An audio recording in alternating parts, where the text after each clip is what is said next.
Hebu nikwambie nyinyi makasia wa matatu, sijui owners na operators na sijui watuas, hiyo ujinga mlifanya, tulisema ni yao. One time. Maandamano yetu ni next week. Ati nini?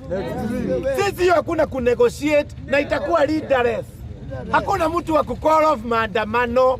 Sisi tunaweka ultimatum na tutakuwa tumekuja na shughuli yetu. Tunasema kama ni diesel lazima ikuwe sobiri, si ndio? Kama ni petrol lazima ikuwe 202, si ndio? Kama ni paraffin ikuwe 100 juu ya watu wa pikipiki, si ndio? Alafu sasa after that tunaingia kwa street. Tukiingia kwa street hakuna ati kunegotiate. It's either our hours or ours. One time. Our say or our, si ndio? Na tulisema hakuna kuongezewa bei. Na ukilipa kama umeambiwa ni 50, ati gapi? Uone kasia mwingine anakuja na ile kitu inaitwa sosa. Umtoe na sosa yake nje. One time.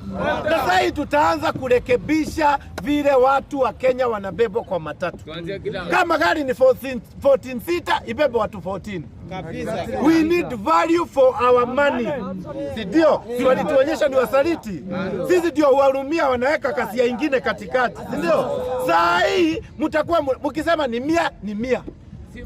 One time. Mkisema ni chwani ni cho. Sasa kuona kasia ati amesimama kwa gari anakunukilia matako. Wewe kazi ni kukalia kiti.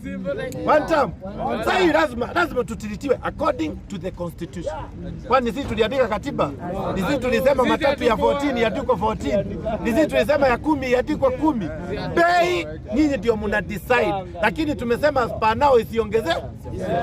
Vile mlituzoesha hivyo ndio mtatubeba hadi mjue hamukuwa na haki ya kucall off maandamano. One time. Tunaelewana vizuri? Na hiyo ujinga hatutatolerate. Ati wewe umelipa 50 yako vizuri, then kuna kasia mwingine amesimama next to you, hata uwezi breathe. One time. Hicho tulikuwa tunawahurumia juu tulikuwa na utu, si ndio? Sasa wametuonyesha our brothers wakikufa kwa street, hiyo ni kawaida. Nyinyi ni waulize nyinyi makasia wa matatu owners, nyinyi ni watu wangapi walikufa wenu? Ni watu wangapi wenu walikuwa kwa street?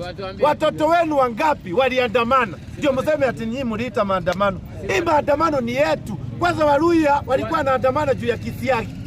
One ukienda kwa watu wa personal car walikuwa wanaandamana juu ya personal car. Ukienda kwa watu wa motorbike walikuwa wanaandamana juu ya nini? Motorbike. Ukienda kwa watu wa industries walikuwa wanaandamana juu ya industries. Na mwenye mnaona kama hakuwa na reason, alikuwa na reason. Sababu bei ya mafuta ikipanda, bei ya stima inapanda.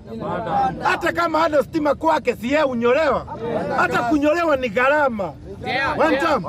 Tunaelewana vizuri? So msifikiria ati hatuna akili, tunaandamana sababu ukipandisha bei ya mafuta, unapandisha bei ya One time. Unajua kuna mtu asikia akisema ati mai unatoa wapi na hija? One time. Sasa tumalizie hapo. So nyinyi makasia, nyinyi you represented no one. Nyinyi mlikuwa mnarepresent mwili yenu na tumbo zenu. One time. Ngoja tupange yetu. Sisi tunakuja na prices. Na msituulize tumetoa wapi. Juu hata nyinyi mkiweka hizo capping hamtuonyeshagi vile mmezipata. Si tumewaitisha G2G, tukawaitisha formula yenye April utumia kufanya hiyo pricing, si ndio? Sasa sisi ndio tutajiandikia yetu. One time. Ni tumeelewana hapo? Tuko na tebu ya wasale. Ndio. Sasa tumalizie hapo.